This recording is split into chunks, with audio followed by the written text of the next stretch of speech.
Well, after a couple of weeks of speculation, the president has finally made his announcement for the Supreme Court to replace Anthony Kennedy, and it will be Brett Kavanaugh.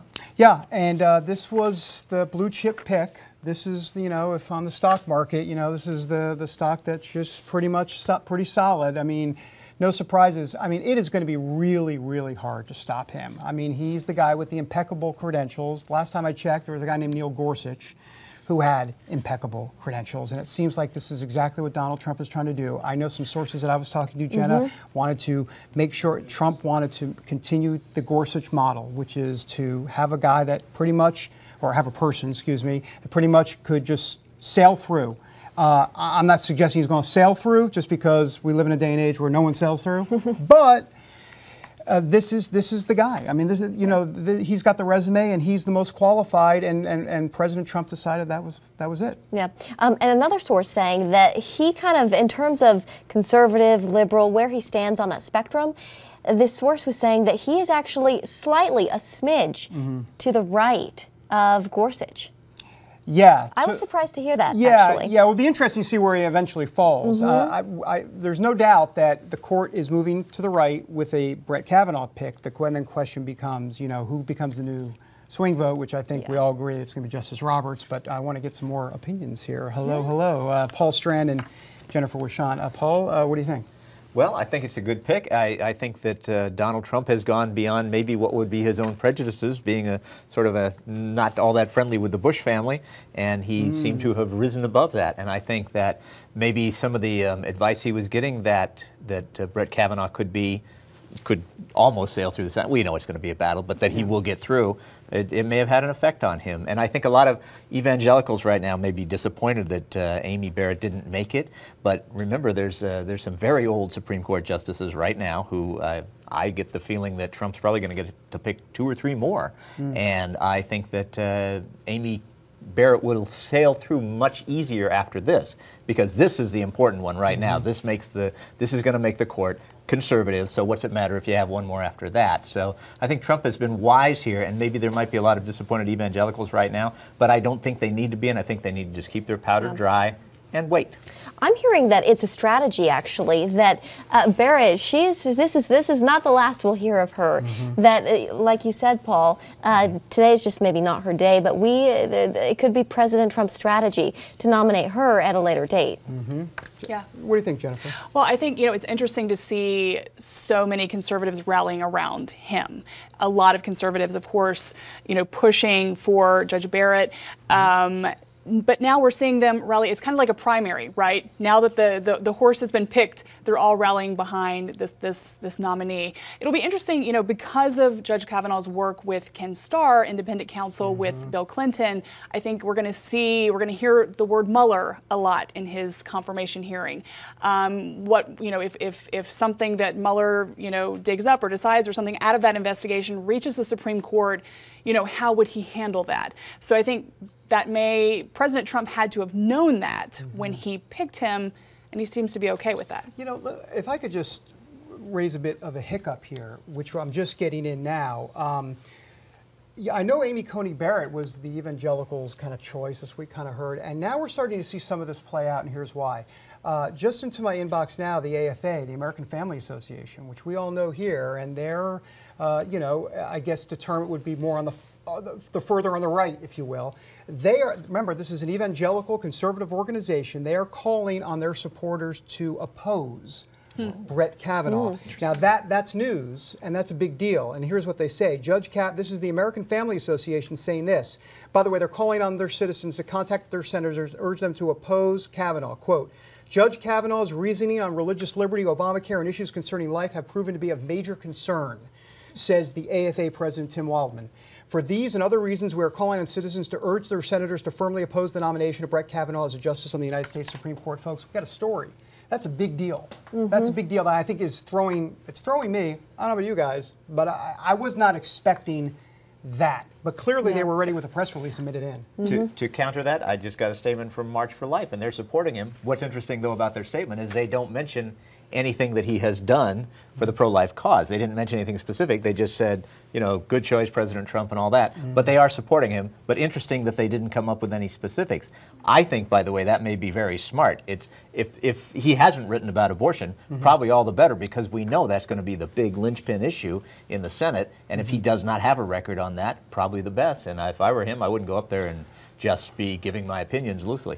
Right. Well, there is that one case on abortion that he ruled on. That immigrant, the illegal immigrant that came in front of him, it was a dissent. It's a long story. The bottom line is that he agreed that the illegal immigrant that came in, I believe it was from Mexico, was not entitled to have an abortion. The illegal immigrant was in federal custody, and this person wanted an abortion, and Judge Kavanaugh said, no, you're not entitled to that, which sounds good, like a pro-life decision. However, the other judge in the case said this illegal immigrant didn't have a constitutional right to an abortion, and Brett Kavanaugh never said constitutional right to an abortion. They want the hardline language. Hardline language, which means they're concerned that Brett Kavanaugh is going to go slow as she goes, or slow as he goes, and therefore it's going to be an incrementalist approach, which I think is. I think these are some of the contours that are shaping up. And it's important to note that it would be troubling to a lot of people for the Senate or any senators to ask him, how would you vote on a certain case, a case that could be before the Supreme Court. And I think that, remember, Justice Kennedy was appointed by Ronald Reagan. Chief Justice John Roberts was appointed by George W. Bush. And of course, there's been some disappointment there. So we don't exactly know. I mean, even a Judge Barrett on the court, you don't exactly know how people are going to rule, and it all depends on the case before them. They have to look at the facts of the case, not necessarily how they feel about a certain issue. That's a good point. And we're watching a lot of the reaction come in. This is Johnny Moore. He's on the president's unofficial Faith Advisory Council, and he's tweeting this out. He says, "It's a promise made that has become another promise kept." By POTUS, seemingly very happy with the pick of Kavanaugh. Yeah, and not surprising that Johnny Moore, obviously one of the Faith Advisory Council, or whatever they call them, group folks there would say that, but that's more for the president there. Something to add to what Jennifer was saying is the fact that Roberts now, he's supposedly the swing vote, and one thing he does not like is big, giant, sweeping decisions. He's an incrementalist. He likes to crawl. It's hard to imagine him taking the case where he's going like, whoopee, we get a chance to overthrow Roe v. Wade now, because he seems to be uncomfortable with that. And the thing is the definition of a conservative judge is different than a conservative politician. What conservative means most for a judge is the fact that you back the Constitution, you back the law, you back precedent. And in other words, so you don't just go willy-nilly saying, well, this is my opinion, so I'm going to make law out of my opinion. And so I think a lot of the justices may go along with Roberts' approach, that this is more what a conservative judge does, is the incremental thing. You don't go making it up as you go. And going with that incremental approach, I mean, a lot of people believe that the way that abortion will become illegal in this country is by taking some of these state laws, for instance, the heartbeat law in Iowa, and which, for all intents and purposes, outlaws abortion in that state, upholding that. And so you are allowing states to outlaw abortion without overturning the precedent, which they're skeptical of doing. Well, our Ben Kennedy, he's our White House correspondent. He was out at the announcement, and he's at the White House still. Let's go out to him live. Ben, tell us what you know about this in terms of how the president got to this decision. Well, good evening, Jenny. Yeah, I just left the East Room moments ago where President Trump made that historic announcement. Well, first he met with, in the beginning, about 7 different potential nominees, narrowed that down to about 4. And then the last hour or so, we had a feeling from our sources that it was down to Kavanaugh and possibly Hardiman. And of course, he went with Kavanaugh. In fact, a bit of a funny story. I was standing right in front of Jared Kushner, President Trump's son-in-law, leaned over. We talked for a short while, asked him if he knew who his father-in-law planned to nominate, and he said, you know what, your guess is as good as mine. So President Trump met with these candidates for 45 minutes, and I'm sure with Kavanaugh, significantly more. We saw him come out with his family, speak for several moments. We heard him thank God for his family, spoke a little bit about his background, a graduate of Yale, went to law school there and spoke and taught there as well. So President Trump was very involved in this vetting process to make sure that he, in fact, picked the right person. Right. Well, the midterm elections, of course, coming up very quickly here, Ben. Does the White House view this second Supreme Court nominee as a win as we get closer to November? Well, it's definitely a win until the confirmation happens. President Trump, of course, this would lean the Supreme Court in a conservative direction. But yeah, President Trump does expect a very vicious confirmation battle. He would like to see it happen as soon as possible before October, which begins the next term in the Supreme Court. But yeah, the battle lines have been drawn. Republicans hope to have this by early, I would say September, October, possibly by the fall. Democrats, however, want to wait until after the midterms, but it's going to be a very close call. You know, Senator John McCain is battling brain cancer right now, and he will not be there for the vote. So Republicans really need every single vote to make this confirmation happen. All right, Ben Kennedy live for us at the White House. Thank you, Ben. You know, guys, one of the things I think this showed about President Trump is that he, on big decisions when it comes to the court, the Supreme Court, he's listening to his advisors, you know, the Leonard Leos of the world and his legal team around him. And I think, you know, normally Trump kind of says he goes with his gut instinct, and of course he had to have the connection with Brett Kavanaugh and all that. But typically, you know, it's a tweet and he's off the cuff and he's doing some stuff, and that's his style. Not when it comes to the courts. I mean, I think he really understands that he's got to go with people that understand this stuff, know that Kavanaugh is the slam dunk pick, don't mess it up, and go that way. Having said that, it's not a home run; it's a single. And when I say a single, it's the blue chip pick. I don't think it's going to excite the base at all. As a matter of fact, we saw from AFA tonight, it's doing the exact opposite.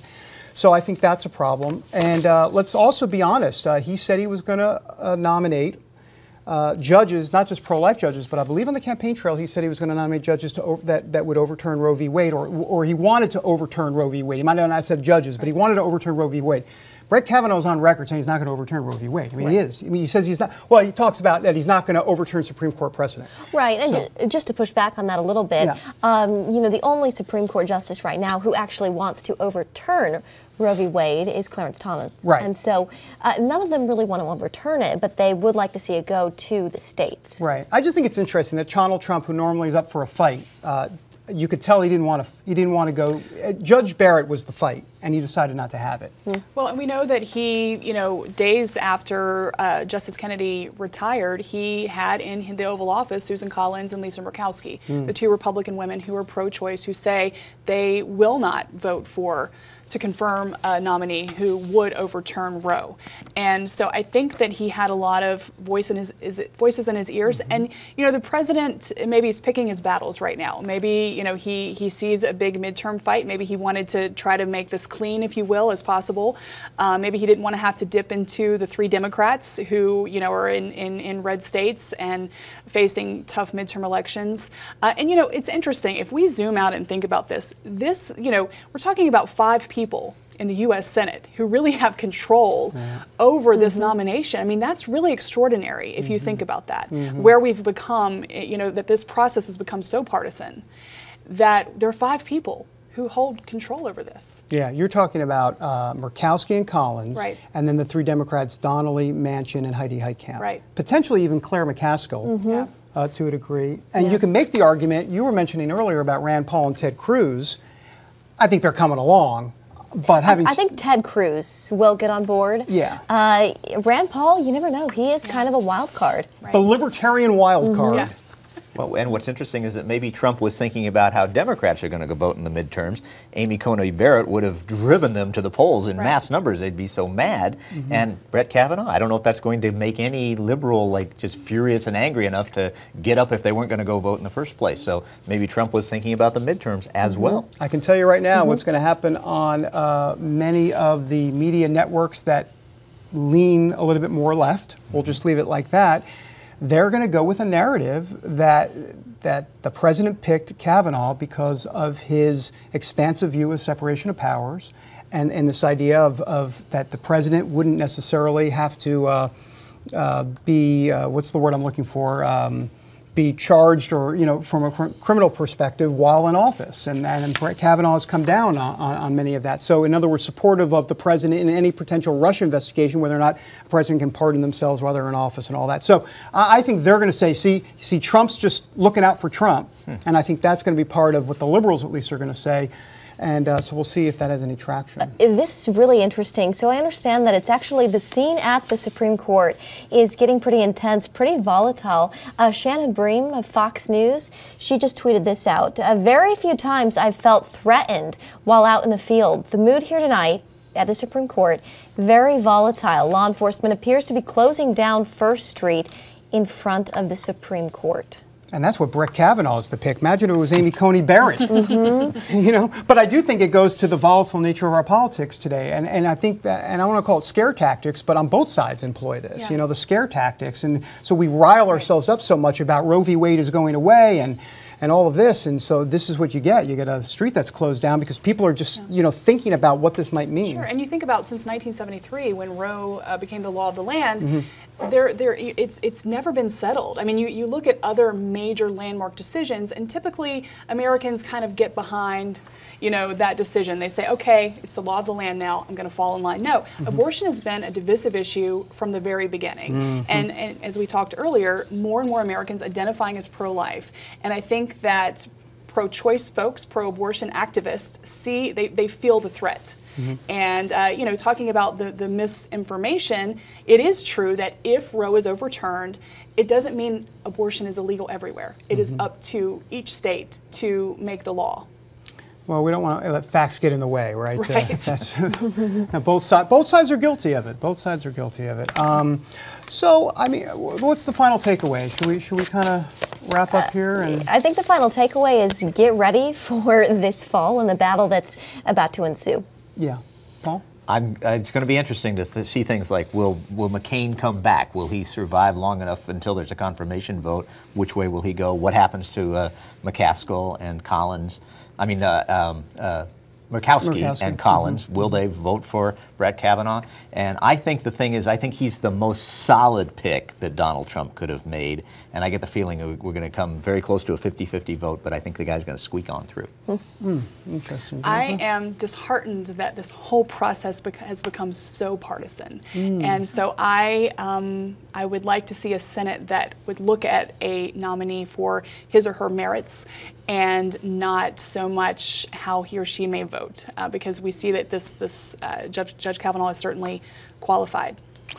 My final takeaway, I think the president wanted Neil Gorsuch 2.0. I think he got Neil Gorsuch 1.9, but I think it's pretty close. But having said that, I think the other storyline to watch is the AFA thing. Really, that's something we're going to have to keep our eye on, because that signals to me, because it's not just AFA. You know, AFA, the American Family Association, just represents like so many millions, tens of millions of kind of heartland evangelical folks out there. So let's just see how this plays out. I just think it's a storyline to watch. Yeah.